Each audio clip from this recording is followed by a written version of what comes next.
역사 왜곡이 끊이지 않고 있습니다. 최근에도 일본은 독도에 대한 야욕을 멈추지 않고 있으며 일제강점기 강제징용 역사를 왜곡하는 일본의 산업유산정보센터가 공개가 되기도 했습니다.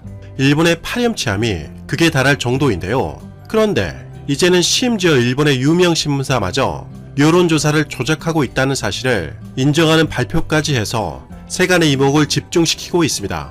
현대에서 여론조사는 통계 수치를 나타내어 정책 방향을 결정하는데 중요한 데이터가 됩니다. 그런 자료마저 조작할 정도라니 부정부패로 얼룩진 일본의 현실에 대해서 알아보도록 하겠습니다.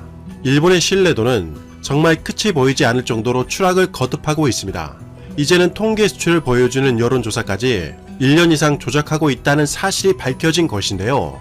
지난 6월 19일 일본 매체 아사히 신문의 보도에 따르면 후지TV와 산케이 신문사가 지난 19일 FNN 후지계 네트워크와 산케이 신문사가 합동으로 실시한 여론조사에서 실제로는 전화를 하지 않고 가짜로 답변한 것을 입력한 비리가 발견되었다고 발표했습니다. 이 비리는 2019년 5월부터 2020년 5월까지 무려 14차례나 여론조사에서 확인되었습니다. 따라서 양사는 이 여론조사 결과를 토대로 한 방송과 기사를 모두 취소했다고 보도했습니다. 이러한 여론조사의 조작은 밝혀진 것만 총 조사 건수의 약 17%를 차지했다고 합니다. 특히 산케이 신문은 일본 신문 가운데에서 아베에 대해 매우 우호적인 논조를 보인 신문으로 유명해서 논란은 더욱 커지고 있습니다. 양사가 발표한 자료에 따르면 조사 업무를 위탁하고 있었던 아담 커뮤니케이션이 약 절반을 일본 텔레넷이라는 업체에 재위탁했습니다. 그런데 그 텔레넷 관리직 사원이 부정을 주도했다고 밝혔습니다. 그 사원은 실제로 얻은 응답의 거주지나 연령 등을 바꾸는 방법으로 가짜 응답을 작성했다고 밝혔습니다. 이 사원은 왜 이렇게 가짜 응답을 작성했는지에 대해서 전화 리스트를 확보하기가 어려웠습니다. 또한 회사의 이익 향상을 위해서 필요했습니다. 저뿐만 아니라 회사의 다른 직원들도 도왔습니다 라고 답변했습니다. 즉 조직적으로 활동했던 것이 확인이 되는 순간인데요. 이러한 조직적 활동이 과연 원청 업체인 FNN과 산케이 신문사의 묵인 없이 가능할 수 있었는지에 대한 의문은 여전히 남아 있습니다. 따라서 이렇게 여론조사를 조작한 결과를 주요 신문사들이 하청업체의 책임으로 떠넘기는 방식은 흔히 볼 수 있었던 꼬리 자르기식의 수법이 아니냐는 비판이 쇄도하고 있습니다. 특히 이러한 여론조사의 대부분이 아베 내각 지지율이나 시에그에 대한 대책 혹은 일본 정부의 대응을 평가하는 등에 대한 질문이었다고 합니다. 이번 여론조사의 조작이 아베 내각과 연결고리가 있을 수 있다는 의심 역시 짙어지는 상황입니다. 이 여론조사는 매회 실시할 때마다 전국의 18세 이상의 남녀 약 1,000명이 대상이었습니다. 비리는 밝혀진 것만 각 여론조사마다 100건 이상 14회분을 합쳐 약 2,500건에 이른다고 답했습니다. 후지TV는 위탁 업체로부터 받은 여론조사에 부정한 데이터를 체크하지 못했고 잘못된 정보를 방송해버린 책임에 통감하고 있습니다. 앞으로 이러한 일이 발생하지 않도록 조사와 검증을 철저히 하고 적절한 조치를 취하겠습니다 라고 보도했습니다.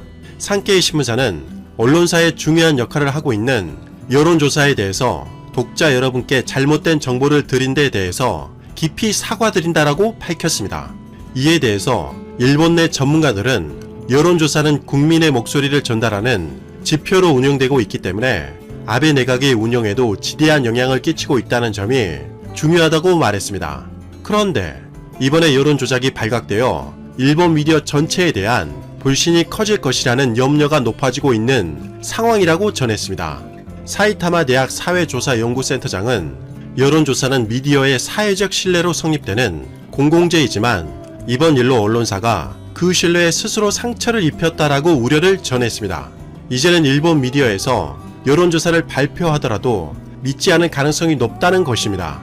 특히 리쿄 대학의 히로요시 교수는 여론조사의 조작이 발각된 것은 C19를 둘러싸고 일본 정부의 정책의 시비를 묻기 위한 지표로서 여론조사에 관심이 높아지고 있던 때라는 점에 대해서 의문을 표시했습니다. 이번에 부정한 여론조사가 아베 내각과 연결고리가 있는 것 아니냐는 합리적인 의심인데요. 그러면서 히로요시 교수는 여론조사가 가치 척도의 기능을 하지 못한다면 일본인들에게 왜곡된 정보가 알려지게 되고 가짜 뉴스가 난무하기 쉽다는 점이 심각한 문제라고 지적했습니다. 정말 일본인들의 태도를 보면 어처구니가 없다는 생각밖에 들지 않습니다. 과연 일본이 가짜뉴스를 논할 자격이 되는 건가요? 일본은 역사적 사실을 왜곡하는 기사를 마치 사실인 것 마냥 계속 보도하고 있습니다. 최근에도 일본의 역사 왜곡은 변하지 않았습니다. 일본의 독도 도발은 물론이고 최근의 강제징용에 대해서도 사실을 은폐하고 있습니다. 일본 정부가 지원하고 있는 산업유산국민회의는 지난 6월 15일 도쿄 신주쿠에 산업유산정보센터를 일반인들에게 공개했습니다. 일본은 지난 2015년 메이지 산업유산을 세계문화유산으로 등재하려고 했습니다. 하지만 한국 등 주변국의 반발이 심해 등재가 곤란해지자 일본은 한국을 설득하기 위해서 이런 조건을 내걸었습니다. 일본 정부는 한국인과 기타 국가의 국민들이 자신의 의사에 반해서 강제징용되었고 가혹한 상황에서 강제로 노역했다는 사실을 인정하고 희생자를 기리는 정보센터를 설치하겠다고 약속한 것입니다. 하지만 일본 정부는 등재가 되자 그러한 약속을 철저하게 배신했습니다. 당연히 메이지 산업유산은 유산이라고 부를 자격도 되지 못하며 세계문화유산에 등재될 가치는 더더욱 없어 보입니다. 하지만 이러한 근본적인 자격 문제를 제외하고서라도 당연히 그 소재지에 등재된 곳에 설치해야 정상입니다. 하지만 일본은 정보센터를 소재지도 아닌 도쿄에 설치한 데다가 강제징용에 관련된 내용도 사실을 왜곡하고 은폐하는 등의 방법으로 기록 자체를 배제하는 파렴치한 짓을 저질렀습니다.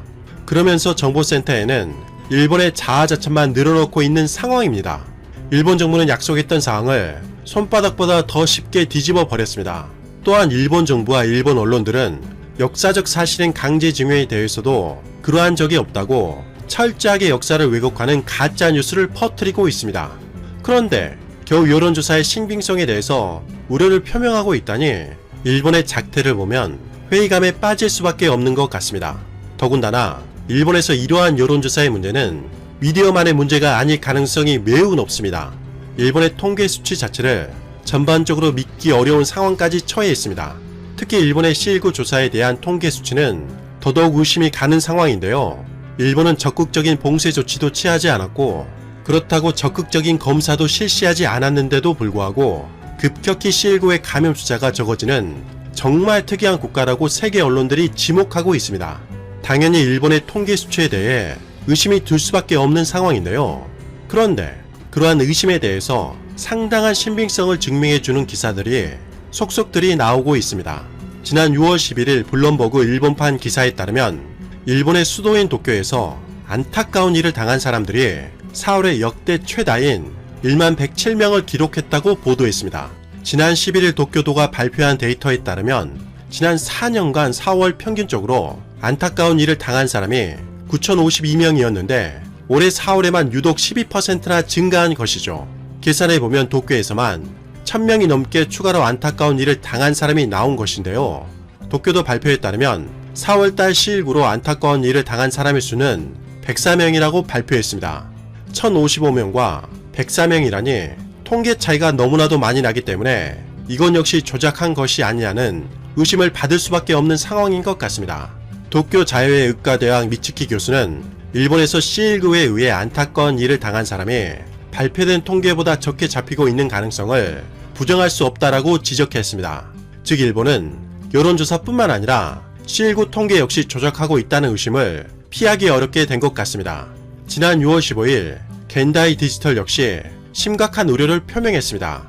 일본 언론들마저도 일본 정부가 지자체의 통계를 믿지 못하는 기가 막힌 상황까지 발생한 것입니다. 기사에 따르면 아베는 압도적으로 C19를 억제할 수 있다고 말했지만 C19로 안타까운 일을 당한 사람이 몇 배는 숨어있을 가능성이 있다고 보도했습니다.